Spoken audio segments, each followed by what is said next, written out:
Assalamualaikum warahmatullahi wabarakatuh. Perkenalkan, nama saya Bianca Isya Terendrani dari kelas 12F. Dan pada kesempatan kali ini saya akan mempresentasikan novel yang sudah saya baca yang berjudul Keberangkatan. Jadi agendanya itu ada identitas buku, sinopsis, alur cerita, kelebihan dan kekurangan, dan juga rating.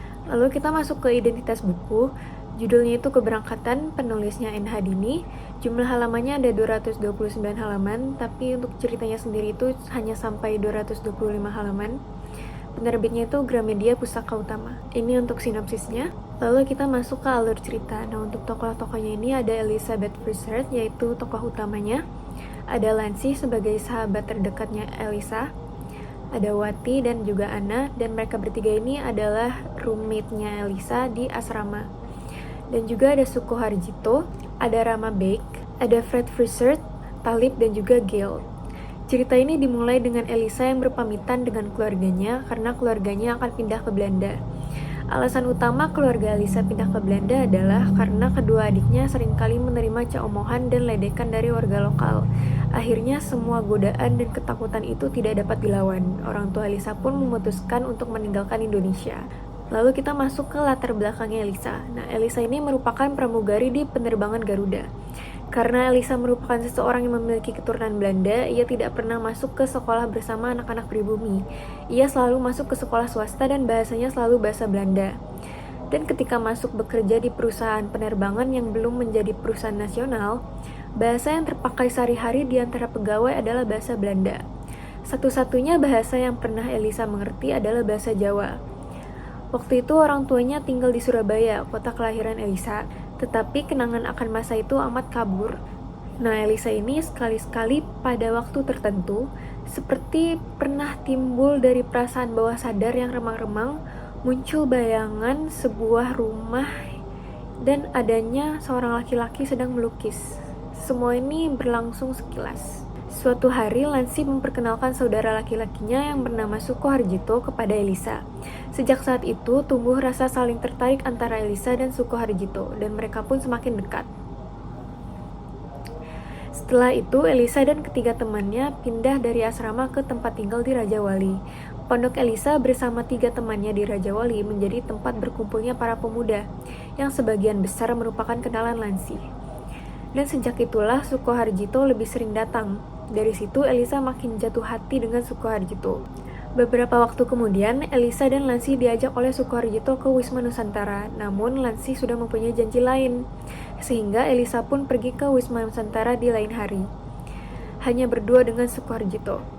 Di sana mereka mengambil kesempatan untuk lebih dekat antar satu sama lain dengan berbincang akan banyak hal.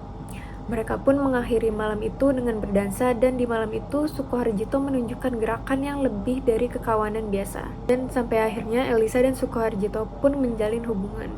Tak lama setelah itu, Elisa bertemu dengan teman masa sekolahnya yang bernama Kumayas.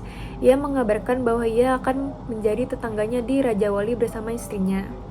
Setelah Kumayas mendengar tentang hubungan Elisa dan Suko Harjito, Kumayas memberitahu Elisa untuk berhati-hati akan kekasihnya yang merupakan keturunan Solo. Keesokan harinya, Elisa, Wati, dan Lancy pergi bersama ke pesta kecil yang diadakan oleh Kumayas di rumah barunya.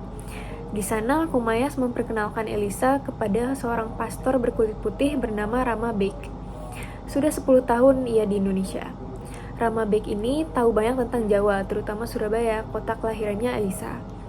Elisa pun mengangkat topik tersebut, dan di sela perbincangan Elisa menyebutkan tentang seorang pelukis yang selama ini suka sesekali muncul di bayangannya, di mana ternyata Rama Beik mengenal pelukis tersebut, yang berarti bayangan Elisa selama ini bukan hanya sekedar hayalannya saja. Di hari berikutnya, Elisa pun mengunjungi rumah kakak kandung perempuannya. Kakak perempuannya ini sudah menikah dan memiliki 5 anak. Untuk membahas apa yang kakaknya ketahui tentang kota kelahirannya dan untuk mencari jawaban dari semua pertanyaannya. Kakak Elisa mengatakan bahwa rumah yang sering muncul di kepala Elisa itu adalah rumah mereka di Surabaya. Fred Pritchard bekerja, mencari dan mengatur muatan untuk kapal-kapal barang. Dia bertemu dengan ibu mereka, lalu menikah dan kakaknya lahir. Karena rumah itu terlalu besar bagi ibu yang sering ditinggal oleh suaminya, Fred membawa adiknya. Dengan begitu, Fred lebih tenang pada waktu-waktu bertugas. Lalu suatu hari, Fred pulang membawa seorang anak laki-laki berumur belasan tahun yang memiliki bakat melukis. Laki-laki itu bernama Talib. Kakak Elisa berkata bahwa kata orang, semasa mudanya ibu mereka menjadi intayan banyak laki-laki. Selain mukanya yang manis, badannya amat menarik, yang tidak dapat ditolak oleh laki-laki. Adapun waktu di mana ibu mereka berpergian dengan tamu-tamu atau tamu datang dan keluar masuk dengan leluasa. Suatu waktu ibu mereka mabuk dan bercekcok dengan Fred atau ayah mereka. Di dalam kata-kata yang diserukannya, dia mengatakan bagaimana ayah bisa memastikan kalau Elisa dan kakaknya adalah anaknya. Siapa tahu, barangkali mereka berdua anak-anak dari adiknya atau lelaki lain, atau anak Talib, pemuda pelukis yang dipungutnya dari jalanan. Dikatakannya ibu mereka bisa tidur dengan 10 laki berturut-turut. Sejak waktu itu, ayah semakin jarang di rumah dan memandang semua laki-laki dengan curiga. Dia membenci adiknya, dia tidak berbicara dengan Talib, bahkan tidak mau lagi bermain dengan mereka berdua. Nah, semenjak Elisa lahir, kakaknya berkata bahwa Talib yang hampir selalu menjadi pengasuh Elisa. Jadi ada kemungkinan besar bahwa Elisa merupakan anak dari Talib. Setelah Elisa mendengar seluruh cerita dari kakaknya, muncul ambisi dari diri Elisa untuk bertemu dengan Talib, yang kemungkinan besar adalah ayah kandungnya. Ia pun meminta bantuan Rama Beg untuk menemukan keberadaan Talib yang sudah lama tidak terdengar. Dengan bantuan Rama Beg, akhirnya ia berhasil menemukan alamat rumah Talib dan mengunjungi rumah tersebut di Surabaya. Tetapi Elisa tidak mendapatkan salam yang hangat seperti yang ia bayangkan. Meskipun begitu, ia tetap mendapat cara untuk bisa berbincang dengan Talib. Badan Talib saat ini lumpuh, ia seperti tidak ada semangat untuk hidup lagi. Elisa akhirnya berhasil membujuk Talib untuk mendapat perawatan di rumah sakit, sehingga ia bisa pulih kembali. Pada suatu kesempatan dinas terbang, Elisa bertemu dengan seorang pemuda bernama Gil.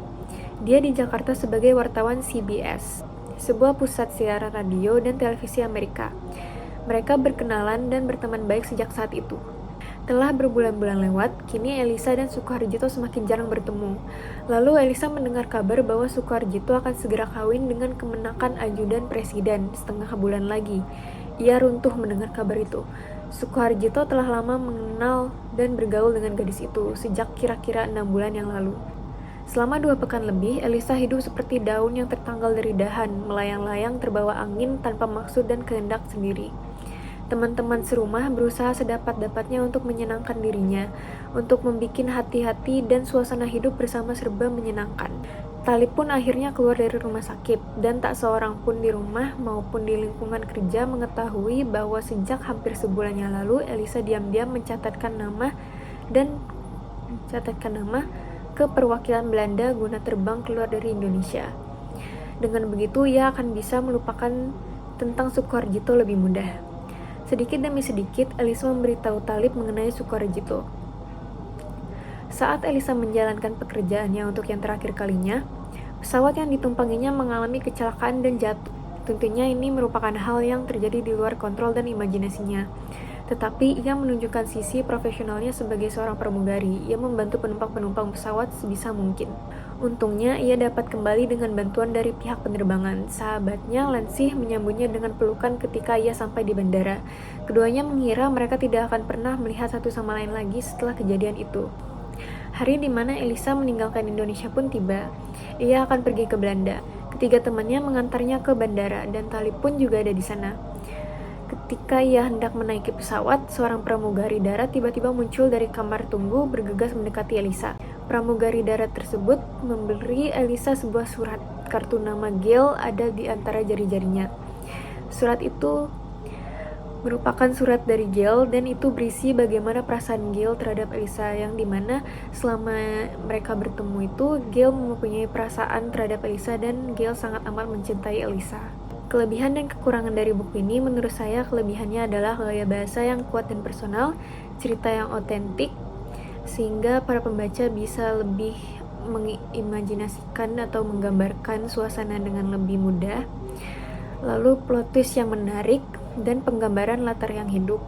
Lalu untuk kekurangannya yaitu alur cerita yang lambat, kurangnya konflik besar dan bahasa yang agak kuno, sehingga mungkin untuk beberapa pembaca bisa membuat mereka sedikit bosan karena penggunaan bahasa yang kurang terkini.